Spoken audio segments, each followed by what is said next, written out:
At the heart of a rising East, West Bengal is scripting a powerful growth story. Times Network Growth Summit West Bengal chapter brought together leading voices from government, industry and academia to explore the state's transformation. From AI to robotics to MSME empowerment, skilling and sustainable infrastructure, the summit spotlighted the key pillars shaping Bengal's dynamic future. Dr. Shashi Panja, Minister for Industries, Commerce and Enterprises and Department of Women and Child Development and Social Welfare, Government of West Bengal, graced the occasion and gave the keynote address. Thank you to Times Network and for its thought about a growth summit here in West Bengal. Our policies always empower, like women empowerment that you see out here, and also the policies target for economic and social inclusion of all, leaving no person behind. But coming back to industry and the West and this state, which has been consistently one of the fastest growing states in India in terms of economic growth, with GSDP close to nearly 19 lakh crores INR in the financial year 24-25. And of course, you were speaking, the hosts were speaking, that we are blessed with a strategic location. We are also blessed with a very productive workforce and a very skilled but very viable, economically viable also to the investors. Also a very diversified and a vibrant industrial ecosystem and rich natural resources, and truly blessed with the mountains and with something as important as the Sundarbans and also the huge inland waterways that we, and of course, the borders that we share, international and state borders. That makes it a very gateway to the northeast and then beyond to the southeast. Very approachable and a very accessible state. The state's competitive edge is further strengthened by the integrated value chain that we carry, the robust manufacturing capabilities, world-class logistics infrastructure, and the implementation of a forward-looking logistics and export promotion policy. I truly feel that on behalf of the government, as a policy maker, this government has been, the industrial sector for which has emerged as a key driver of the state's economic growth over the past 12 years. We do say this, but it is not a political statement. It is true that before 2011, this state has witnessed industrial strikes. It has witnessed what we in Bengali say, dharmaghat.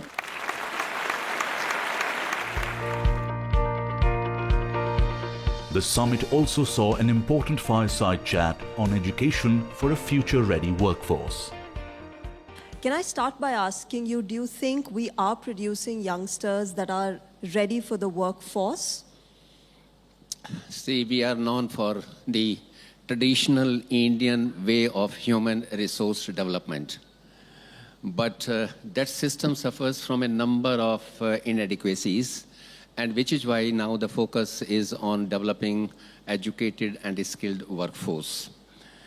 And because of this fourth industrial revolution, this has created two classes of students, traditional students and also the non-traditional students.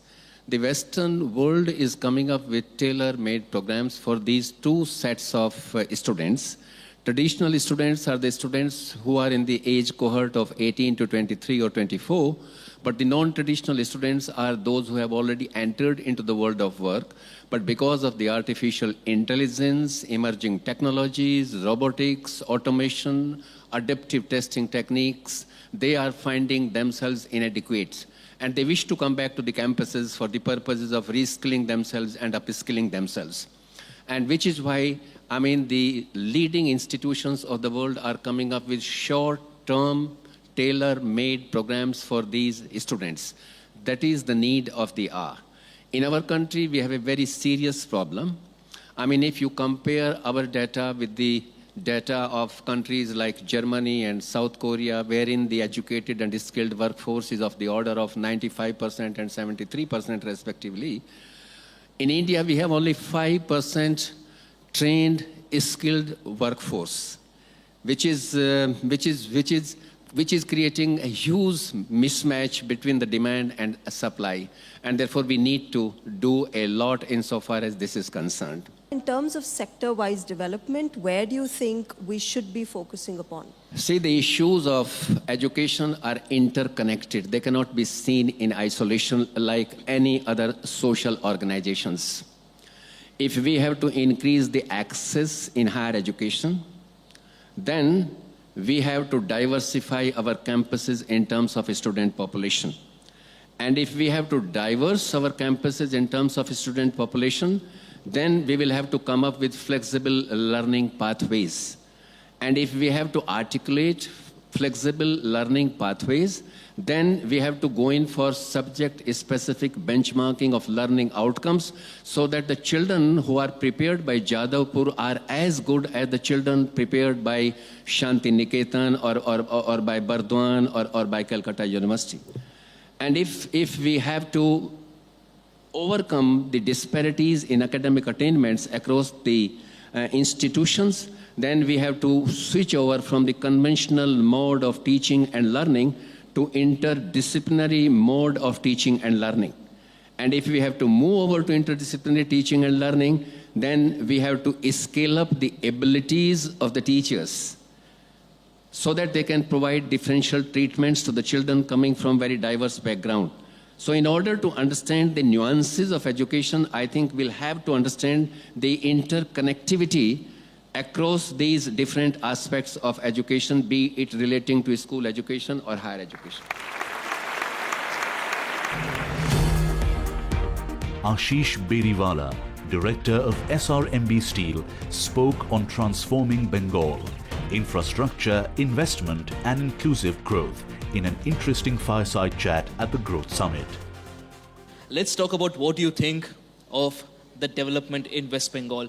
You belong to the construction, you belong to the manufacturing industry. When you look at what's happening in West Bengal, we have the Howrah Bridge right behind us, the iconic Howrah Bridge completed in 1943. We still use this image. When is the next iconic structure in West Bengal going to come up? Do you think West Bengal is keeping up with the demands? Historically, West Bengal as a state has been the flag bearer of industrial development, infra development in our country.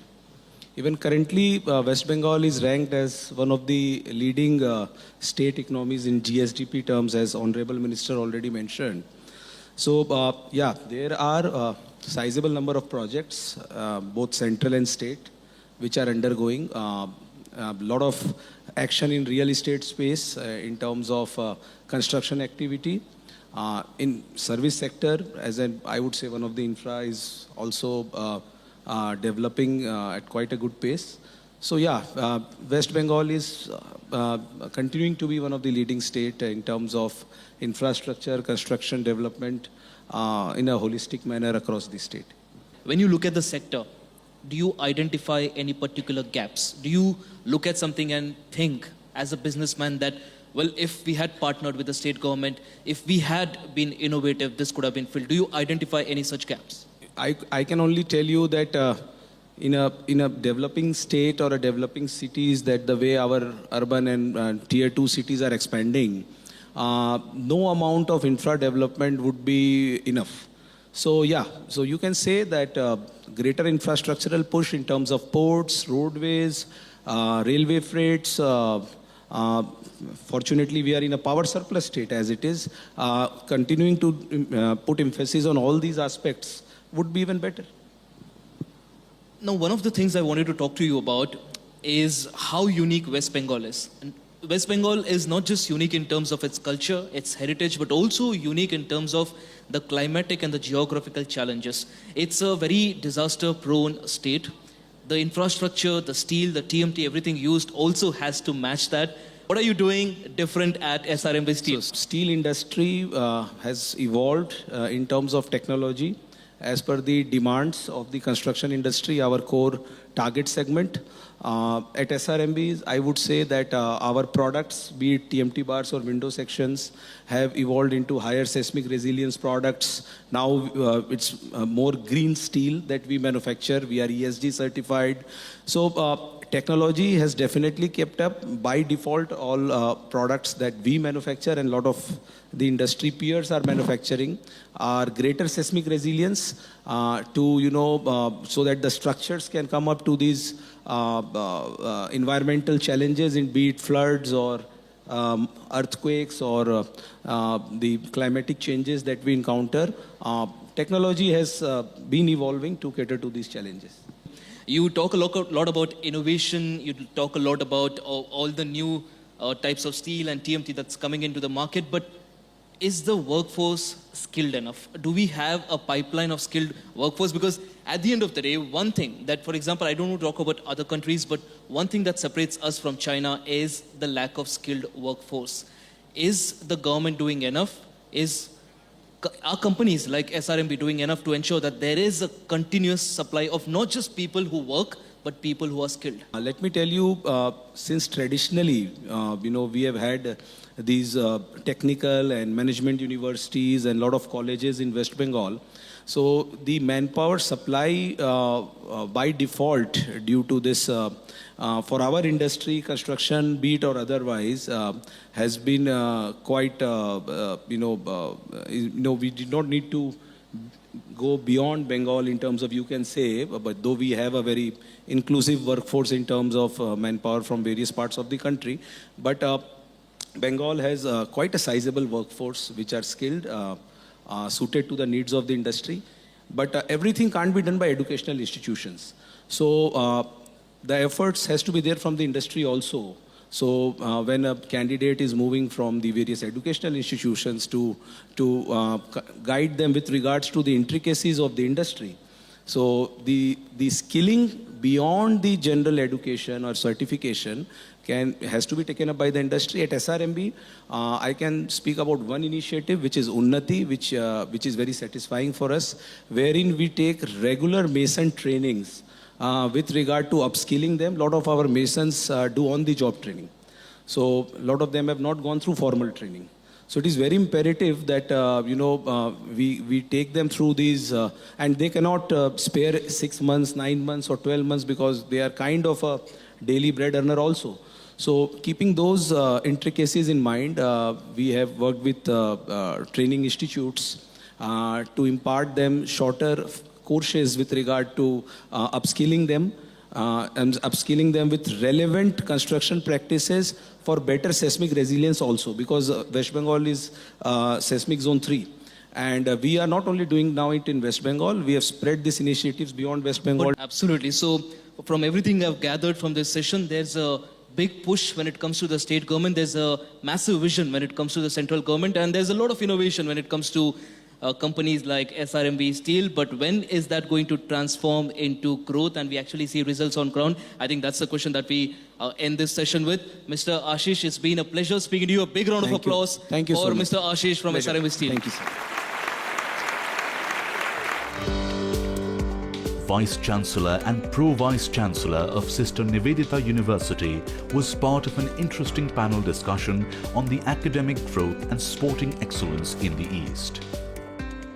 Ladies and gentlemen, a very interesting session that we're now going to have. This is, about integrating sporting excellence in academics, and that is something I think that we all need to focus on. We've been talking about it, but how to implement it. Can I first start by asking both of you, you are associated with one of the most respected institutions. How do you see holistic education? How would you define holistic education? Starting with you, sir. So all the time from the University Grants Commission during his period, he mentioned about that we have to look at the holistic education from a 360-degree angle. And it's not only that it's knowledge in a specific area, but how you can look at it from an area which is interdisciplinary, which is cross-disciplinary, which is transdisciplinary. Now, all the three different things which are becoming very, very important when we talk about the holistic improvement in the education itself. So we looked at it from that particular point of view. And so it is not only the graduation degree in the regular, say for example, the MBBS or in the engineering or in the science, arts, others, but it also we have to think about that education in the field of, say for example, skill, as he is mentioning. Then we can think about the education in the field of sports itself. Right now, we are looking at it from a very interesting point of view that how the sports education is going to be. If you look at the other countries and compared to India, how many Olympians we are actually producing? Why we're not getting them? Why we look sports as only for them who are not good in their grades? But it is not like that. We have to make people aware that if you love sports, why don't you have to have things which are, you can educate yourself in the sports so that you are going to be a real good sportsman. Even for the coach, we should have a proper training things. So education in all these fields are going to be very, very important. Absolutely. And, one of the key factors in sort of identifying that talent at the grassroots level has been, how the government has come up with Khelo India program, and they are looking at grassroots athletes. But in terms of diversifying education into, identifying sporting talent in schools, in colleges, in universities, how will we be able to do that? You are highlighting a critical gap Yes. in India's sports development strategy. See, we have launched Khelo India and these schemes to ensure at the grassroots level sports culture develops. There are scholarships out there to encourage people to participate in sports. But at our institutes, have we been able to move away from a persistent challenge where sports plays a secondary role to academics? We have not been able to. And it is because of that academics is always looked upon as the priority area. And where does sports come in schools? It's the game period. Half an hour, 40 minutes, you go and run in the field and do whatever you feel like. And that's where sports ends, actually. Now, how do we overcome that? There are various thoughts in that area.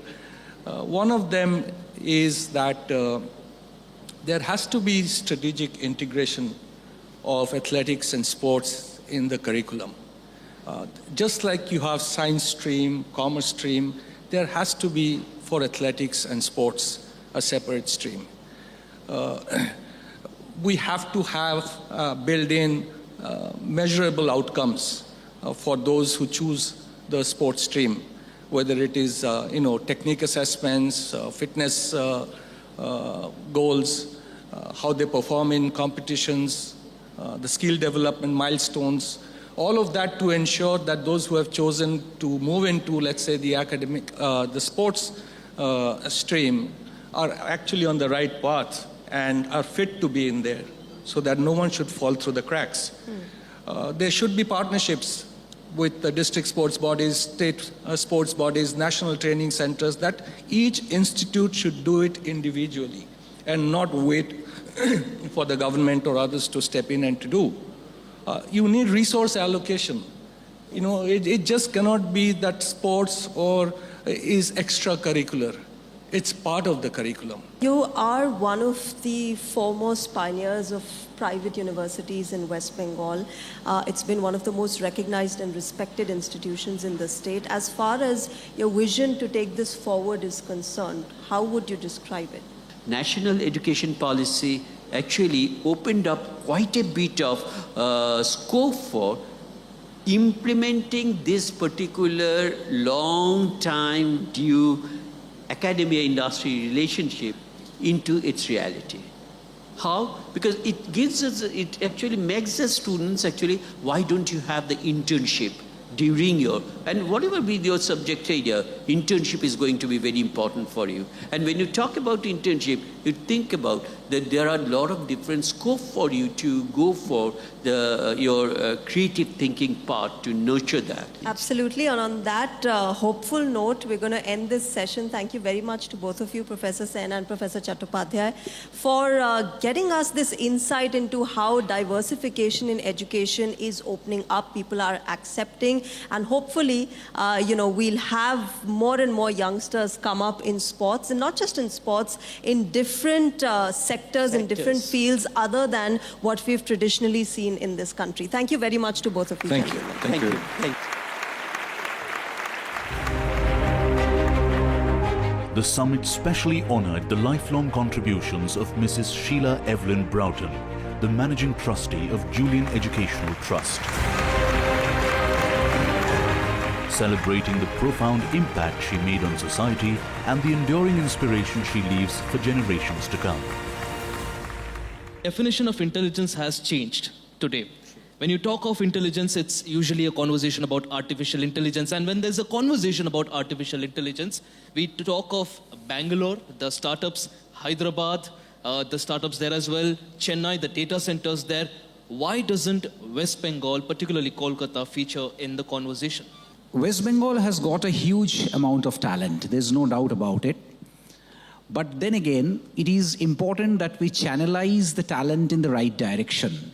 That is, are we educating the students in the proper direction of AI? The answer, I believe, is a little less when we compare it with that of Karnataka. If you look into the startups, then there was a time, if you look maybe 10 years back, you will find that there was a time when Bengal actually had more patents than that of Karnataka.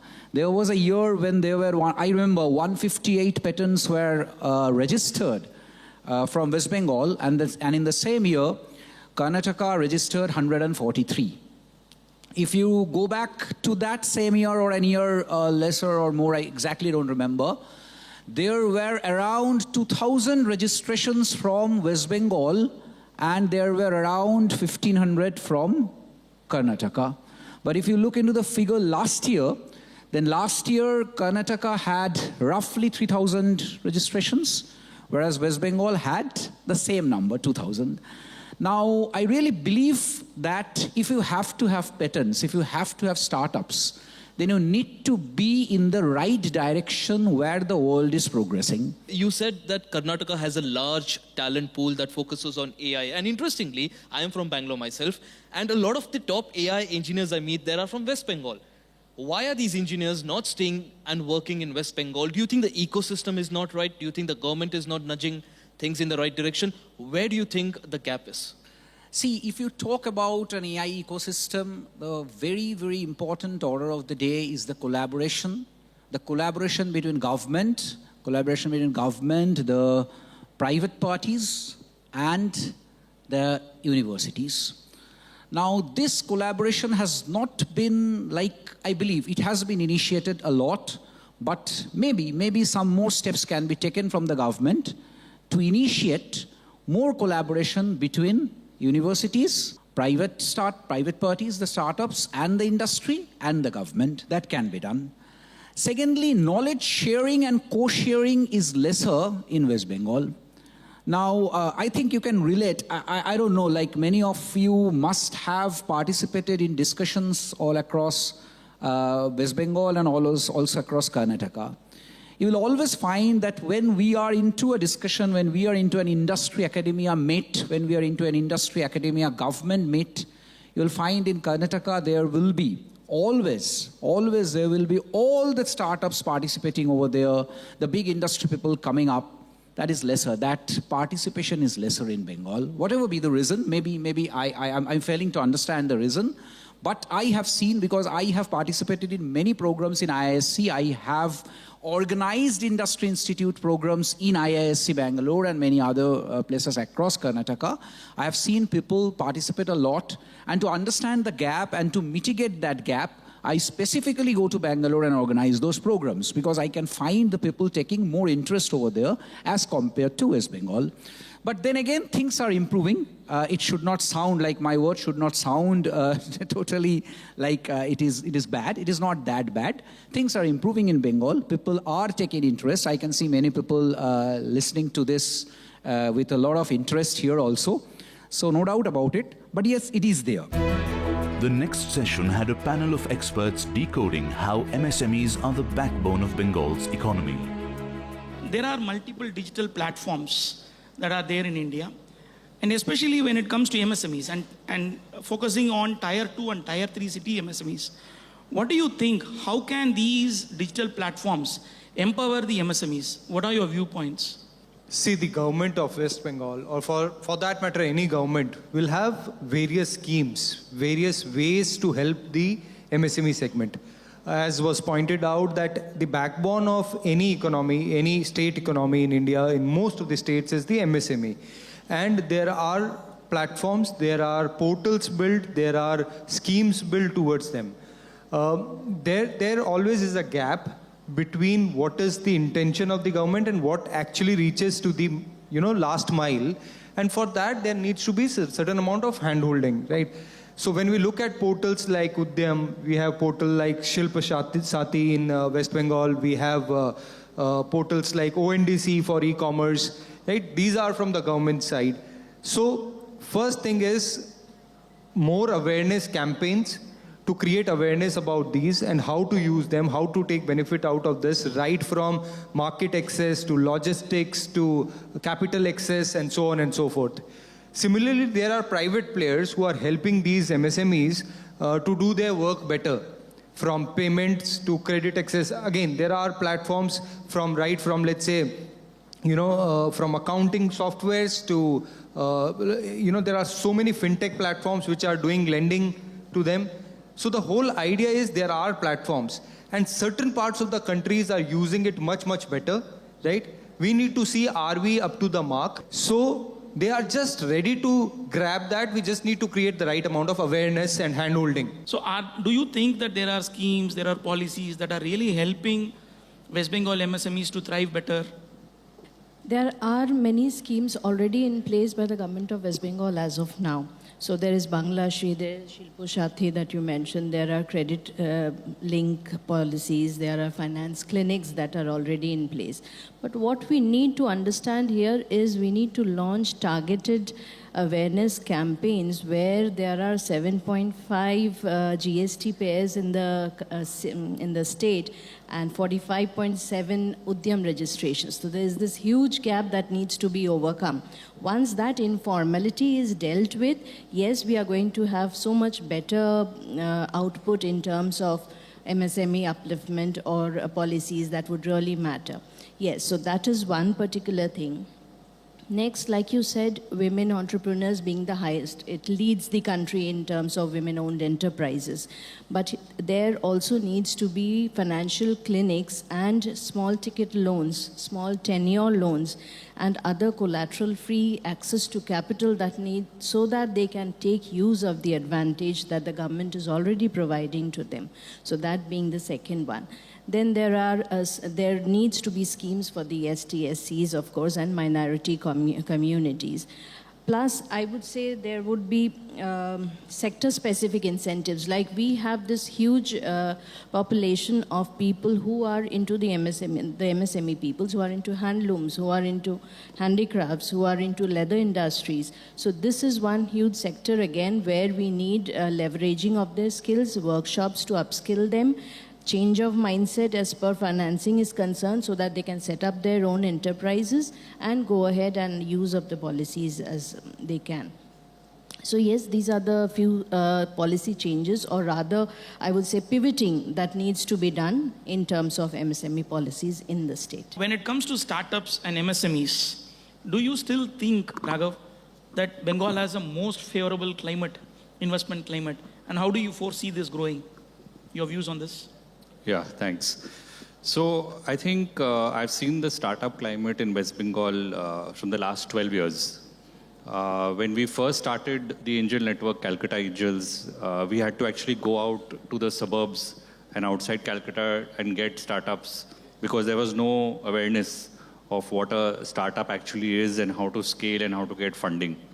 Then when we started Calcutta Angels, slowly, all the startups started coming, and now the quality of startups that are there in Calcutta and even in smaller towns, due to the awareness programs of educational institutes, the government, various bodies like NASSCOM and TIE.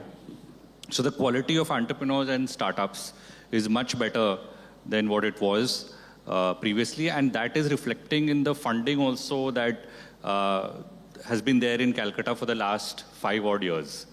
So now you're seeing a number of startups which are very well funded. So I think, yeah, the environment is much more conducive now than what it was, let's say, a decade back. And there are a lot of family offices from the funding side. So one is on the incubation, acceleration, and general infrastructure that is required to have a conducive environment for startups. But also, I think from the funding side, there are a number of individuals who have started their own companies. They have raised funding. Now they are investing in startups. A lot of family offices have come up. So, large corporates who have extra capital to deploy, let's say 5 or 10% of the capital they are putting into startups.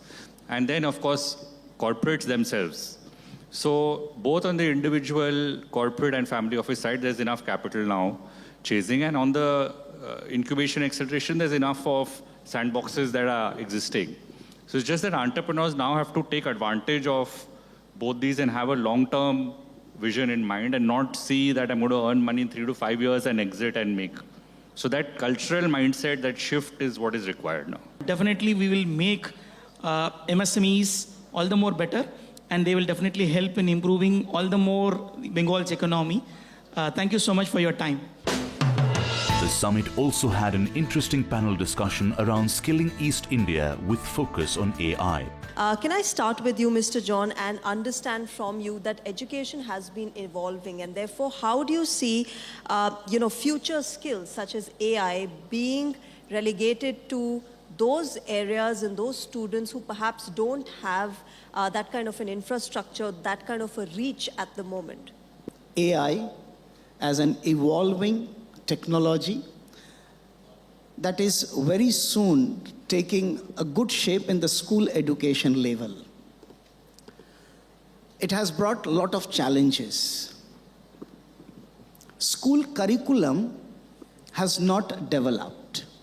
When we speak about NEP, we are speaking about NCF. That is the National Curriculum Framework.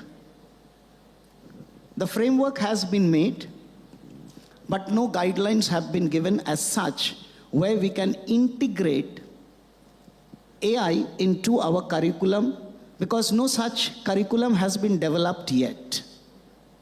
What we are using at our school level is something abstract. The companies have come in with a lot of models, a lot of marketing strategies, and we have adopted them. We are using the tools, we are displaying it, we are trying to educate. But as we say, AI can teach, AI cannot educate. So in that sense, the school is trying to integrate AI, but from my point of view, we are still confused. Do you think, things like coding and AI, robotics, all of this, we should start with them young? And if we should, then, how do you go about it, considering also the fact that there are safety concerns, there are also addiction concerns, all of that coming into play? To begin with, we have to analyze who will help the children to teach. It is the teacher. Today, heavily dependent on computer teachers. In a school, we have 1 or 2 or 3 computer teachers, but we have so many subject teachers. Not all are trained on this teaching methodology. Reason being is, whether you are doing your B.Ed or DLED, the curriculum has not included any of these technological teaching. We are talking about students learning and curriculum. But we should focus now on teachers' training when the technology is invading, I should say, at a very sharp speed. Dr. Sinha, I want you to then, what is your take on this entire integration of AI with academics? How do you see this moving forward? Because yes, like he rightly said, it is a very new concept, and therefore frameworks and infrastructure hasn't been developed in a way that traditional forms of learning have had over the past several years.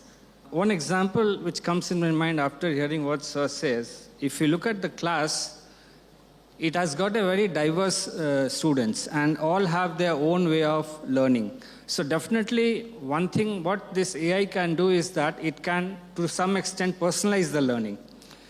Even this AI is what they can do, they can talk, they can give data about the strength, weaknesses, and also the feedback on what is the strength and weaknesses of the students. And apart from that, I feel based on this data, what we can do, we can personalize the learning experience of the students. And then today, if we looked at all these complex machines, for example, the jet engine, which we use in the aircraft, with the help of this augmented reality and virtual reality, I think this also needs to be incorporated in the schools and colleges where literally if students want to learn about the engines, through these technologies, they can literally walk into the system and they can learn the working of those engines. Okay, so I feel it's a good thing. We need to somehow implement that in our curriculum. Can I then, understand from you the point of NEP, of how it is focused on, memorizing of experience and not just rote learning? This NEP 2020, it very clearly doesn't only talk about the academic, but also it talks about the holistic growth of the students. It can be physical, emotion, or ethical. So, somewhere you talked about that syllabus khatam ho jana. I think I just like to add one point over there. See, that is one biggest problem, let it be in schools or colleges. So nobody is bothered whether the student is understanding those topics or not. So that is where 2-3 things what we do in our college is that, one is that we try to integrate the theory and the lab classes. So for example, if a student need to be taught about machines and all that, we prefer taking those classes in the lab. So physically, we can show them the machines, and then we can also talk about the working principle. And as ma'am was saying that we should focus more on hands-on experience. So one suggestion, one way of what we do in our college is that we stress a lot on the mini projects. So whether a student is doing a theory paper or a lab, we ensure that these guys are doing a mini project based on whatever things they have learned. While we can talk about diversifying our teachers and our trainers, जब वो classroom में जाते हैं, there is a framework that binds them. वो limit हो जाते हैं उसी framework को in terms of syllabus cover करने के लिए. So how do you then change that? I see that positive result happening already till class 8th. The syllabi is getting reduced, and more activities are being integrated. Same way from 9th to 12th, now the process has started. And at undergraduate level, we are also trying to train teachers that in order to now go from the rote learning to the experiential learning, first of all, you have to go to reduce the syllabi, but in addition, all the lecture type of things have to be converted into the digital content. All right, with that, we conclude this session, ladies and gentlemen. Hope you learned a bit more, of course, about education, about digitization of education, and how we can take this forward. Thank you very much to all of my panelists this evening for this absolutely insightful conversation. Thank you so much. The summit saw an interesting fireside chat around development and innovation in textile and overall industrial landscape in the eastern region of the country. Vinodji, I was thinking about the things I need to ask you, and what better way to start than a personal anecdote. For a lot of you don't know here, we have a 3-generation garment business in Bangalore. We've sold the biggest brands. at discounted prices. Even in a place like Bangalore, dollar products continue to sell like hotcakes. I really need to start the session by asking you this. What's the secret sauce? How is it that over the years you maintain such a brand presence, not just in the region where you're operating from, but also across the nation? The secret sauce for dollars is sustained availability and presence in the market for more than 5 decades is all about quality, affordable prices, and looking at what the current consumers are asking for. I mean, the taste, it always changes with the time. We always try to keep ourselves updated with respect to the choice of the customers, their preferences all over the period. We try to keep ourselves in pace with them so that we always remain present in their mind and also making our product available throughout the country all the time. When a customer across the nation comes and says, regardless of whether a premium brand is offering their product at a discounted price, मुझे तो dollar का ही item लेना है. How does that make you feel as someone who's worked on this brand for so many years? How is it that you continue to carry the brand legacy forward? See, it's all about, as I said, it's all about quality and the affordable prices and the modern fashion which a consumer is always would like to have it in their hand. So we, over the period of 5 decades, we have been into this business, and we have been able to maintain this perception into the mind of the consumers that whenever they are going to buy dollar, they are buying it for quality and the current fashion. It always starts with an idea. How did dollar start with an idea, and why did you name it dollar? It's even I asked my father several times, what made you name this brand dollar? He said suddenly it has come up into their mind, and they kept it dollar, and then it went on like US dollar. Did he say he wanted to export? तो पहले से ही तैयारी करके रखते. Let's name it dollar. नहीं, ऐसा कुछ नहीं है. Export तो we started very late. I mean, this brand was evolved in 1972, and our exports started only in 1998. So maybe that time it was not into their mind. But then even they also are not recognizing why they have kept this name. West Bengal is marching ahead, so is the dollar industries, and Mr. Vinod Gupta as confident as ever. A big round of applause here for Mr. Vinod Gupta from the dollar industries. And with that, viewers, it's a wrap on all the sessions here. We'll of course keep getting you more on this particular session as well. And like I said, like one of the things that you also had to say, that if you don't keep up with time, time will outrun you. What a wonderful message. Thanks a lot, everyone.